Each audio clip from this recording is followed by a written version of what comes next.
permission of Sir Meenakshi Sundaram Ayya, I would like to start the tribute function. First of all, I would like to thank Raji Aunty and S3 team for organizing this evening, and we are glad that Sir Meenakshi Sundaram Ayya for accepting our invitation once again.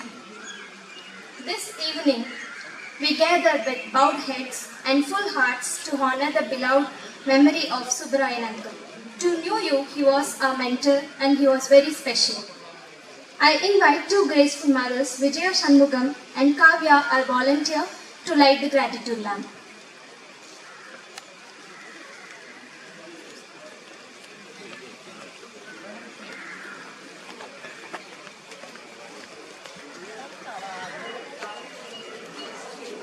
There is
Vice Chancellor of Bharatiya University to introduce the guest of honor to the audience.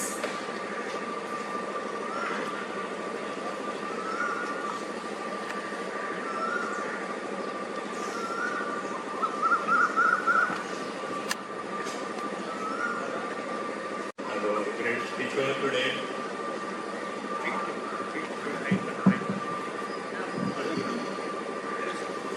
Mr. Meenakshi Sundaram, who is a well-known speaker on Devasanga. The last 25 years, he has been doing this as a great service to humanity, to raise the level of thinking of people by his hymns. But given the explanation of all the plans in Tiruvasaka. Manikavasagar was born in Tiruvadavur near Madurai. He was born. And then he was working in the Pandya kingdom. His father was working, even at that time, the hereditary post was given. Father, son becoming minister.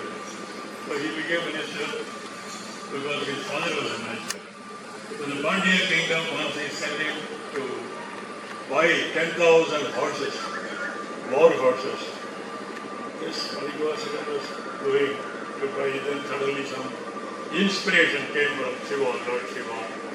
He said he dropped the idea of buying the horses, used all the money for constructing a temple in Tiruparandurai. Those days it's a big mistake. The king and you cut off the head for such a mistake. He was expecting a lot of war horses to come. But this man spent all that money, went for horses, putting in temple. This Pandya king was Haribharsana.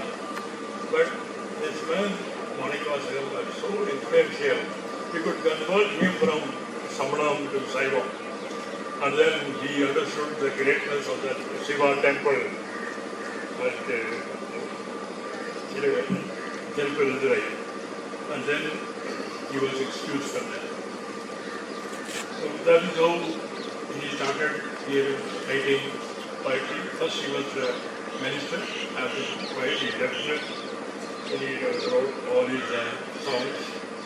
51 பதிகள் தமிழிசன் எல்லாருக்கும் 51 பதியங்கள் 658 பாடல்கள் கொண்டது திருவாசகம்.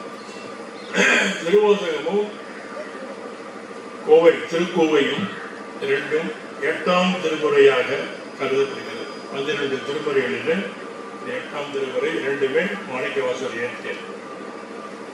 அதை பற்றி ஒரு இன்றைய தினம் அழகான ஒரு சொற்பொழிவை ஒரு பரட்சேபத்தை நாம் கேட்கின்றோம்.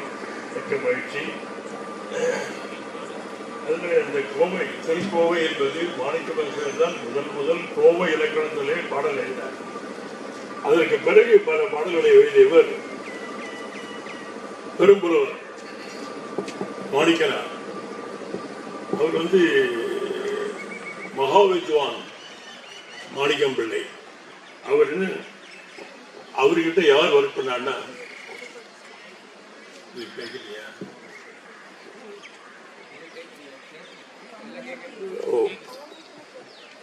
மகாவித்வான் மீனாட்சி சுந்தரனார். அவர்கிட்ட யார் ஒர்க் பண்ணார்? ரொம்ப ஃபேமஸ் பர்சன் ஒர்க் பண்ணார். யாரோட? ஓவேசா. ஓவேசா மாணிக்கனார்கிட்ட போய் ஒர்க் பண்ணார். மகாவித்வான் மீனாட்சி சுந்தரனார்கிட்ட ஒர்க் பண்ணார். அப்ப அவருக்கு சம்பளம் என்னன்னா 10 ரூபா. ஓவேசாவுக்கு 10 ரூபா. யாரோ ஒரு நண்பர் கேட்டார், என்ன 10 ரூபாய்க்கு நீ ஒர்க் பண்றீங்க, வேலை பார்க்குறீங்க அவர்கிட்ட? இதுதான் எனக்கு சம்பத்து. மாசம் 10 ரூபா, அது சம்பத்து, மிகப்பெரிய செல்வம் எனக்குன்னு சொன்னார் ஓவேசா. இதை வெளிக்கேள்வார்கள். இன்றைய தினம் ஒரு அழகிய திருவாசக சொற்பொழியை கேட்க இருக்கின்றோம். அவரை பற்றி மீனாட்சி சுந்தரம் அவர்கள் முதல்ல அவரும் என்னை போல ஒரு பேராசிரியராக இருந்தவர். Saurashtra college of arts and science Madurai, அதில் பேராசிரியர் இருந்தவர்.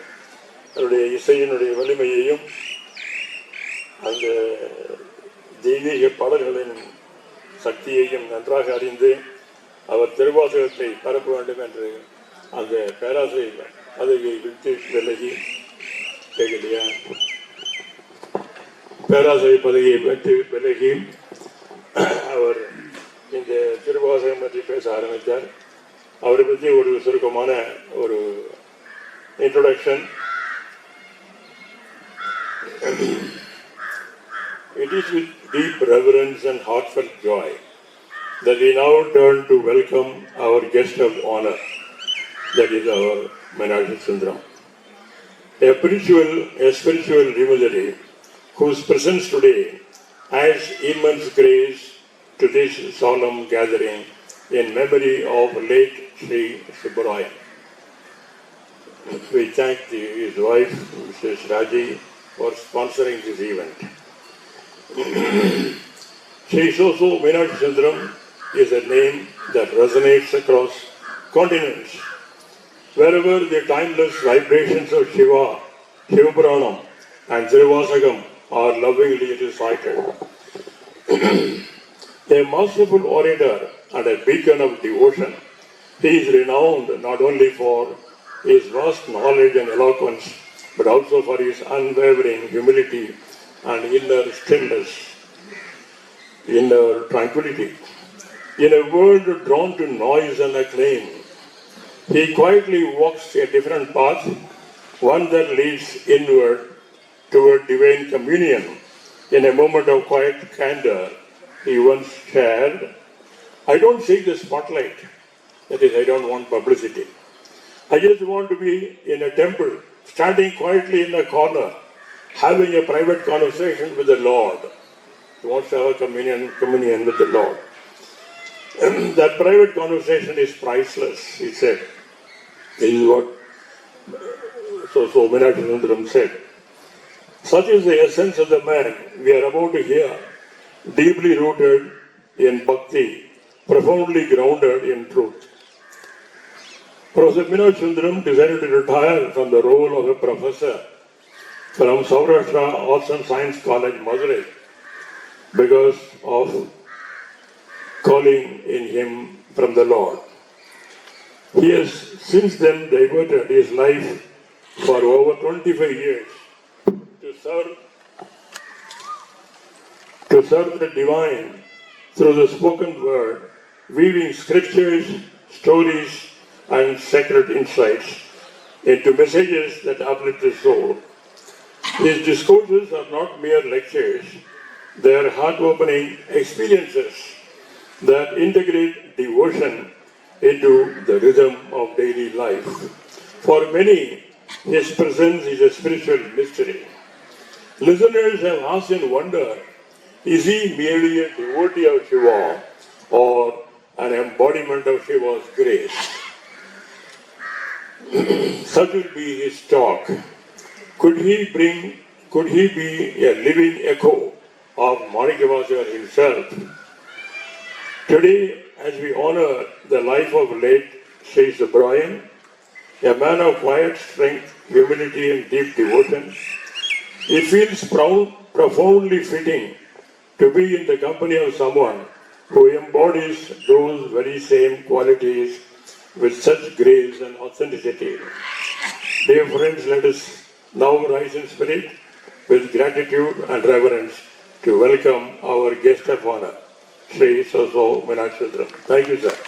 மலர் குவித்து வாழ்த்தி கடையனேன் உய்ந்தவாறு வரம் கொண்ட உமை முலைப்பால் மனங்கொண்ட செவ்வாயும் பரங்கொண்ட களிமையிலும் 12 கண்மலரும் சிரங்கொண்ட மறையிறைஞ்சும் சேவடியும் செந்தூரன் கரம் கொண்ட வேலும் எந்தன் கண்ணை விட்டு நீங்காவே. வான் கலந்த மாணிக்க வாசகனின் வாசகத்தை நான் கலந்து பாடுங்கால் நற்கருப்பஞ்சாற்றினிலே தேன் கலந்து பால் கலந்து செழுங்கனி தீஞ்சுவை கலந்து ஊன் கலந்து உயிர் கலந்து உவட்டாமல் இனிப்பதுவே.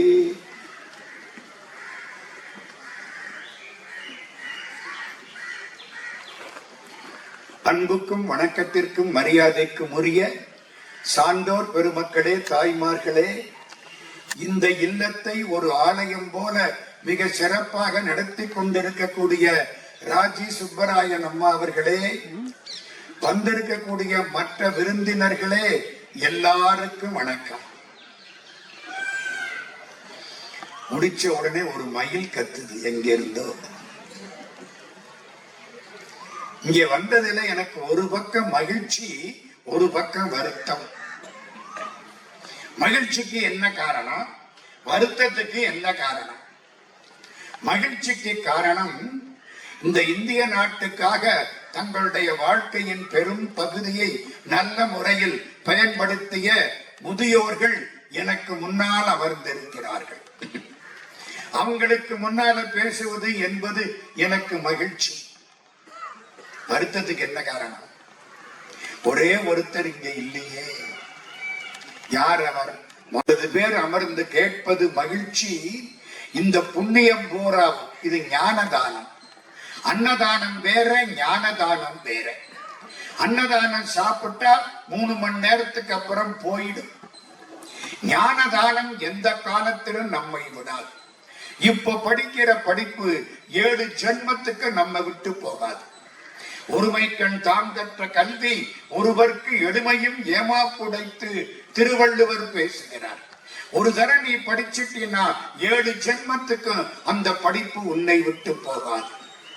அதனால இந்த ஞானதானத்துக்கு ஏற்பாடு செய்திருக்கக்கூடிய பெருமக்கள் எல்லோரையும் மீண்டும் வணங்கி, சென்ற ஆண்டு பேசியது போல இந்த ஆண்டும் பேச வேண்டும் என்று மீண்டும் ஒரு வாய்ப்பை தந்த ராஜி சுப்பராயன் அம்மா அவர்களுக்கு மீண்டும் வணக்கத்தை சொல்லி, இந்த உரையை, இதன் பலனை ஐயா சுப்பராயன் அவர்கள் திருவடிகளில் சமர்ப்பணமாக்கி இந்த உரையை இப்பொழுது தொடங்குகின்றேன்.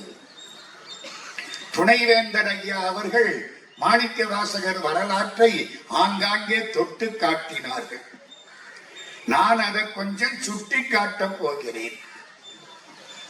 நீங்கள் எல்லாம் திருவண்ணாமலைக்கு போயிருப்பீர்கள். திருவண்ணாமலையிலே ஒரு ஜோதி, அந்த ஜோதிக்கு பகவான் ரமணர்னு பேரு. தெரியுமா தெரியாதா? எல்லாருக்கும் தெரியுமில்ல.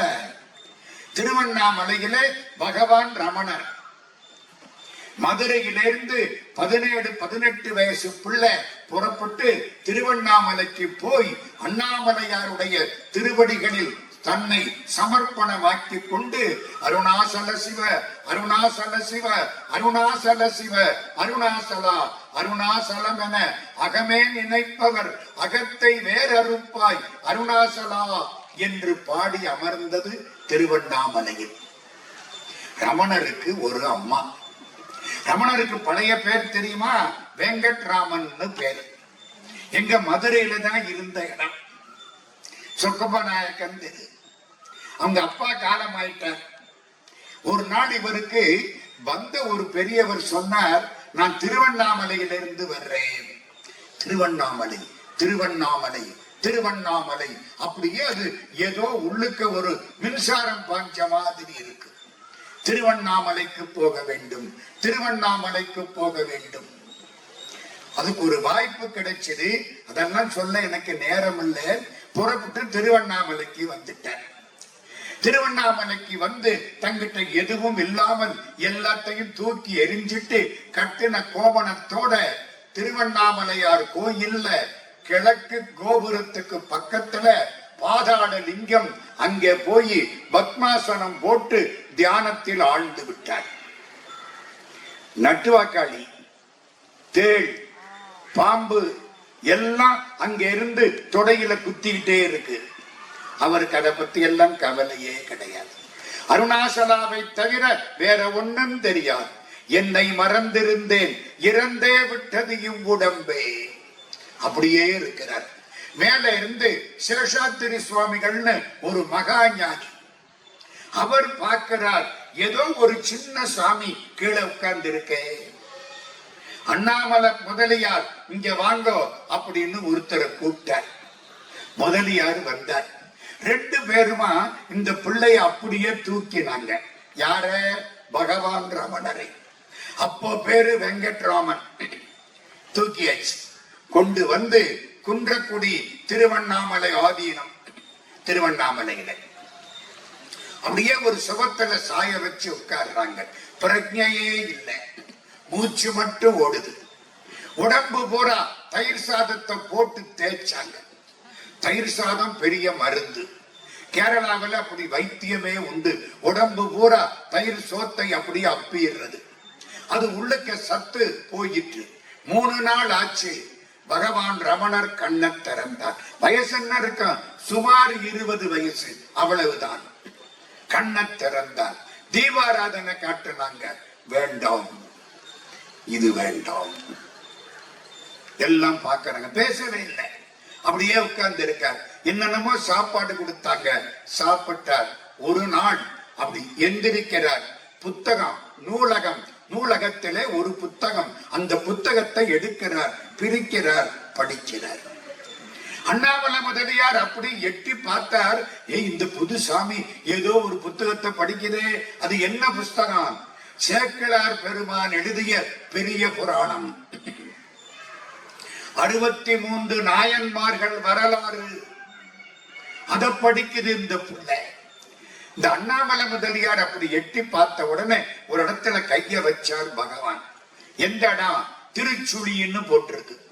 பெரிய புராணத்திலே சுந்தரமூர்த்தி சுவாமிகள் திருச்சுழியில் இருந்ததை சேக்கிழார் பாடக்கூடிய இடம்.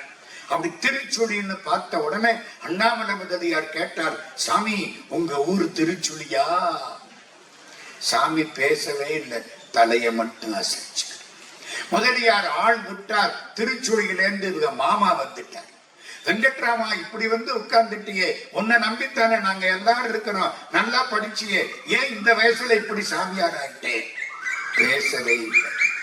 மாமா என்னென்னமோ சொல்லி பார்த்தார், முடியல. இந்த சந்நியாசம் அசைக்க முடியாத சந்நியாசம். மாமா திரும்பி போயிட்டார். இவங்க அம்மா வந்துட்டான். இப்ப என்ன பண்றது? தாய் வந்தா பேசணுமா வேண்டாமா? குடியிருந்த கோயில் முந்தி தவம் கிடந்து 300 நாள் சுமந்தவள் அன்னை வந்த உடனே, வெங்கட்ராமா, அம்மா இங்க எதுக்கு இருக்கிற? வா நம்ம ஊருக்கு. அம்மா, நான் இங்கே வந்து விட்டேன், இனிமேல் மீண்டும் அங்கே வரமாட்டேன், உனக்கு விருப்பம் இருந்தால் இங்கே வா. அவ்வளவுதான். அம்மாவுக்காக பேசினார். அம்மா திரும்பி போயிட்டா. ஒரு 10-15 வருஷம் முடிஞ்சு போச்சு. அம்மாவுக்கு வயசு ரொம்ப ஆகி போச்சு. அம்மா புறப்பட்டு இங்க வந்துட்டாங்க. எங்க? திருவண்ணாமலைக்கு. திருவண்ணாமலையிலே ரமணாசிரமம், பின்பக்கத்திலே படிகள். அந்த படியில ஏறி மேல போனா விருபாட்சர் குகை. அதுலதான் பகவான் ரமணரும் அவங்க அம்மாவும் இருக்கிறாங்க. ரமண பகவான் வீட்டுக்கு வீடு போய் பிச்சை எடுப்பார். சன்னியாசி பிச்சை எடுத்துத்தான் சாப்பிடணும். பிச்சை எடுப்பார். அம்மாவுக்கு கொஞ்சம் போடுவார், அவரு கொஞ்சம் சாப்பிடுவார். அதுக்குள்ள இங்க ஆசிரமம் எல்லாம் உண்டாயிடுச்சு. அதை பத்தி எல்லாம் அவருக்கு கவலையே கிடையாது. ஒரு நாள் அம்மாவுக்கு உடம்பு சரியில்லை. ரமணருக்கு புரிந்து விட்டது, இது இறுதி காலம். காலையிலிருந்து மூச்சு இழுக்குது. அந்த அம்மா சிரமப்படுறாங்க. பகவான் ரமணர் என்ன பண்ணார் தெரியுமா? தரையில உட்கார்ந்தார், காலை சப்பனம் போட்டார், தாய தலை மடியில சாச்சுக்கிட்டார், தலை மடியில, உடம்பு கீழே. அவ்வளவுதான். அந்த அம்மாவுக்கு மூச்சு கொஞ்சம் கொஞ்சமா மேல் மூச்சு வாங்குது. நினைப்பு இருக்கு. முழிச்சு பாக்குறாங்க, மூடுறாங்க, திரும்ப திரும்ப அந்த மூச்சை இழுக்கிறாங்க. மூச்சு போய்கிட்டே இருக்கு. பார்த்தார் பகவான் ரமணர். அம்மா காது கேட்க பாடத் தொடங்கி விட்டார். என்ன பாட்டு? நம சிவாய வாழ்க, நாதன் தாழ் வாழ்க, இமை பொழுதும் என் நெஞ்சில் நீங்காதான் தாழ் வாழ்க, கோகடியாண்ட குருமனிதன் தாழ் வாழ்க, ஆகமம் ஆகி நின்று அன்னிப்பான் தாழ் வாழ்க. சிவபெருமானை குறித்து மாணிக்க வாசக பெருமான் பாடிய திருவாசகத்தை பகவான் ரமணர் அன்னையினுடைய இறுதி காலத்தில் அன்னையினுடைய காது கேட்க பாடத் தொடங்கி விட்டார். எப்படி இருக்கும்? திருவாசகம் உயர்ந்த நூல். அதை பாடிய மாணிக்க வாசகர் மிக உயர்ந்தவர். இப்பொழுது அதை சொல்லக்கூடிய பகவான் ரமணர் மிக மிக உயர்ந்தவர். இத்தனையும் சேர்ந்துருச்சா? அந்த அம்மா அந்த பாட்டை கேட்டுக்கிட்டே இருக்காங்களா? காலையில இருந்து யாரும் சாப்பிடல, எல்லாரும் சுத்தி உட்கார்ந்து இருக்கிறாங்க. திருவாசகம் முதல் தலைப்பு சிவபுராணம். துணைவேந்தர் ஐயா சொன்ன மாதிரி திருவாசகத்தில மொத்தம் 51 தலைப்பு.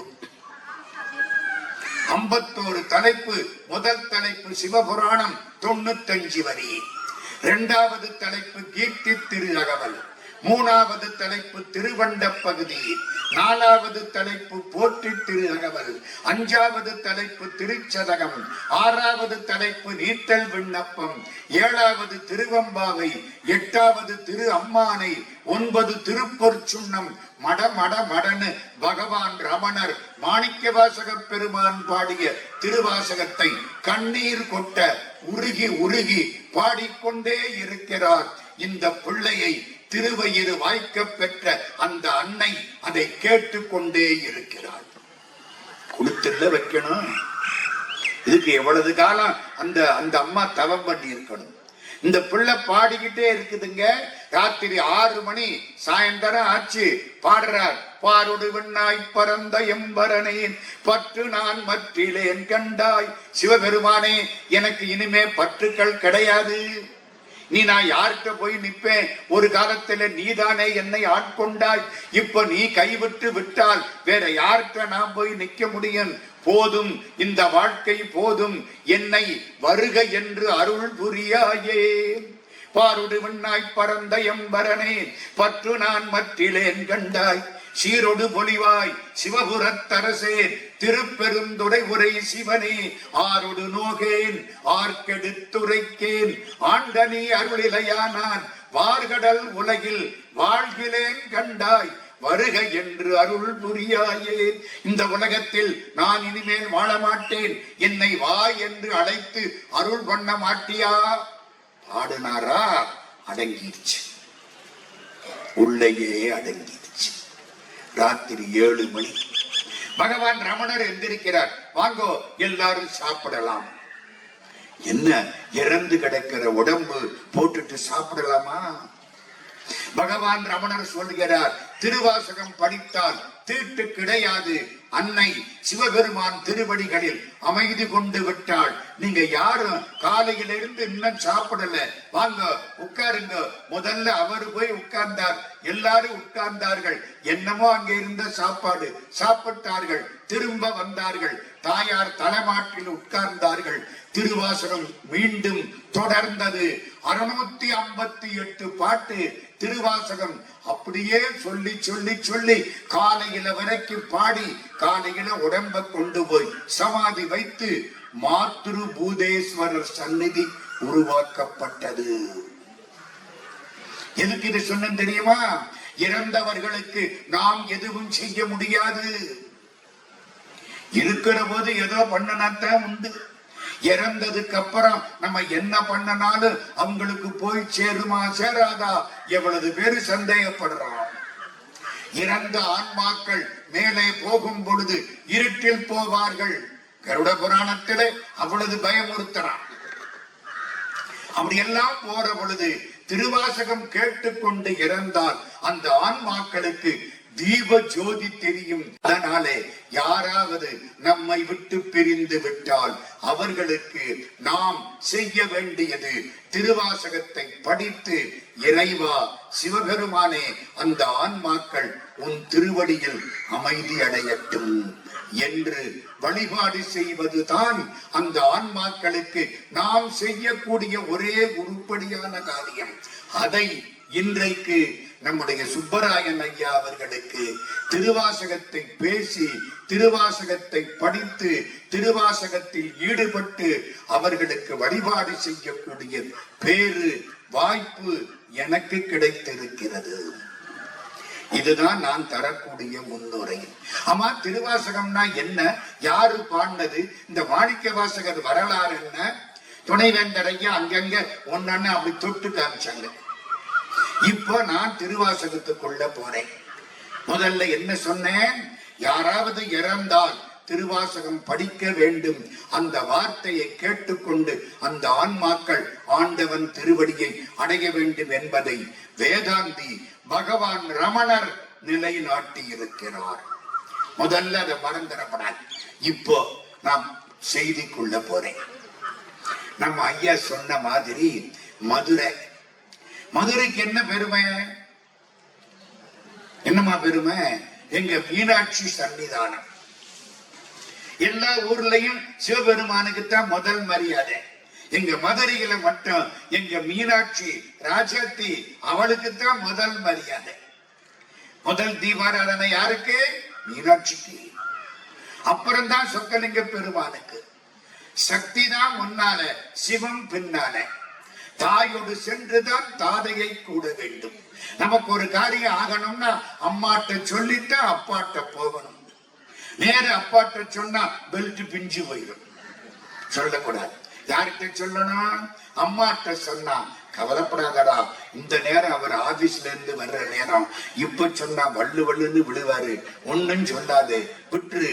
எனக்கு தெரியும் எந்த நேரத்துல சொன்னா அவர் தலையை ஆட்டுவாரோ அந்த நேரத்துல சொல்லி உனக்கு நான் பணம் வாங்கித்தாரண்டா. அம்மா செய்யறாளா இல்லையா? இததான் மீனாட்சி செய்கிறாள். சைவ சித்தாந்தம் பேசுகிறது, அவன் அருளாலே அவன் தாழ் வணங்கி. அவன் அருளுக்கு மீனாட்சின்னு பேரு, அவனுக்கு சிவபெருமான் பேரு. நீங்க அம்பாளை பிடிச்சுக்கிட்டா சிவபெருமான் தன்னால வருவார். கண்ணுக்குட்டிய பிடிச்சுக்கிட்டா பசுமாடு பின்னால வர்ற மாதிரி அம்பாள் திருவடியை பற்றி கொண்டால் ஆண்டவன் தன்னை அறியாமல் வருவான். அம்பாளுக்கு அருள்னு பேரு, ஆண்டவனுக்கு இறைவன் பேரு. மதுரையில இருந்து 21 கிலோமீட்டர் திருவாதவூர். சங்க இலக்கியத்திலே கபிலர் பிறந்த ஊர் திருவாதவூர். திருவாதவூரிலே சிவன் கோயில், வேதங்கள் வழிபட்ட திருமறைநாதர் வேதநாயகி. அங்கே அமாத்திய பிராமண வம்சம். அமாத்திய பிராமணர்னா தெரியுமா? கோயில் சந்நிதிக்குள்ள போகக்கூடாது. மற்ற எல்லாம் பிராமணர் செய்யக்கூடிய எல்லா கைங்கரியங்களையும் எல்லா தொண்டையும் செய்யலாம். உள்ள போய் சாமியை தொடப்படாது. இதுக்கு அமாத்திய பிராமணர்னு பேர். இந்த அமாத்திய பிராமணர் வம்சத்திலே ஒரு குழந்தை பிறந்தது. அந்த குழந்தைக்கு என்ன பேரு தெரியல. நம்ம இப்படி பேர் வைப்போமா? திருவாத ஊரர். அவர் கோயம்புத்தூர்காரருங்கிற மாதிரி திருவாத ஊரர். பிறந்த ஊர் இது திருவாத ஊர்.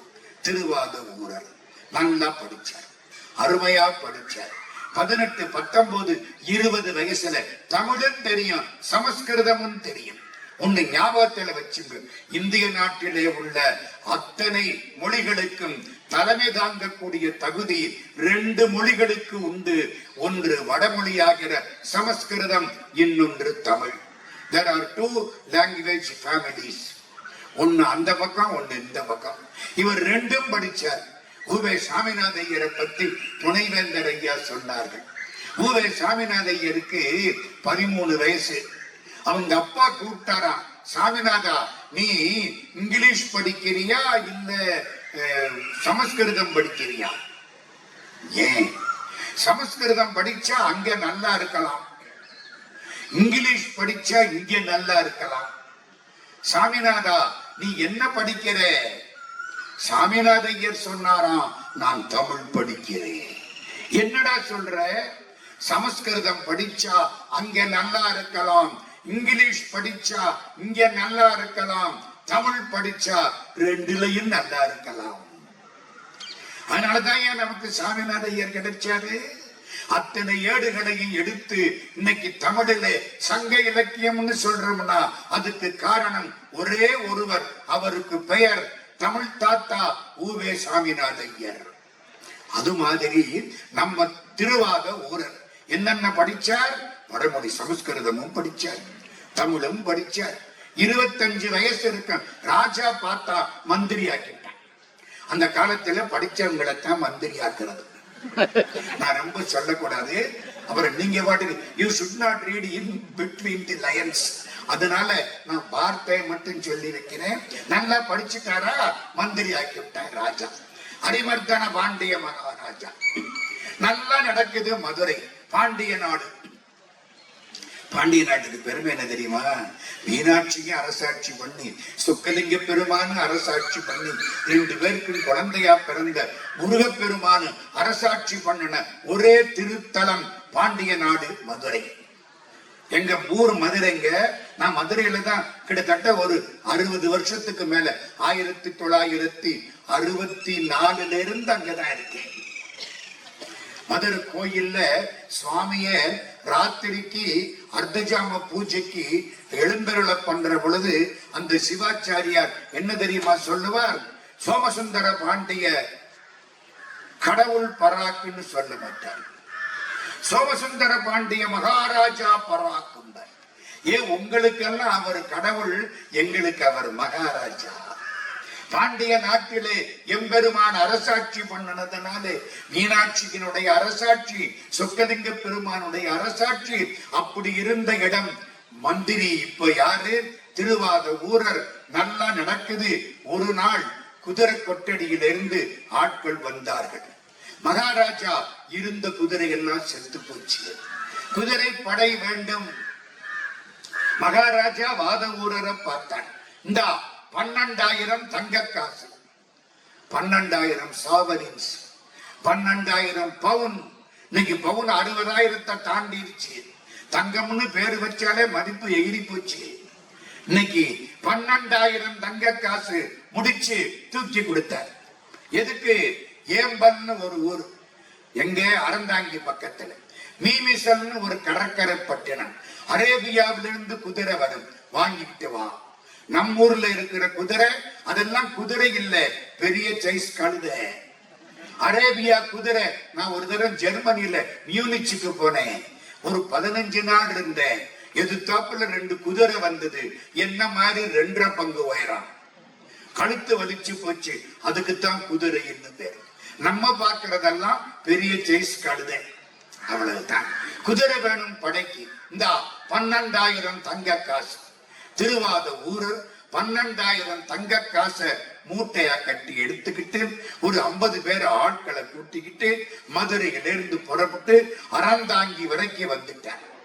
இன்னும் 15-20 கிலோமீட்டர் போனா ஏம்பலுக்கு போயிடலாம். மீமிசல் போகணும். வந்தாரா, வழியில ஒரு பெரிய சோலை, இது மாதிரி ஒரு சோலை. வசிக்கணும்னா இப்படி இடத்துலதான் வசிக்கணும். ஏசியில இருக்கிறத விட கடவுள் கொடுக்கிற இந்த காற்றோட்டமான தென்றல் வீசக்கூடிய பகுதியில இருந்தா நம்ம 120 வருஷத்துக்கு வாழலாம்.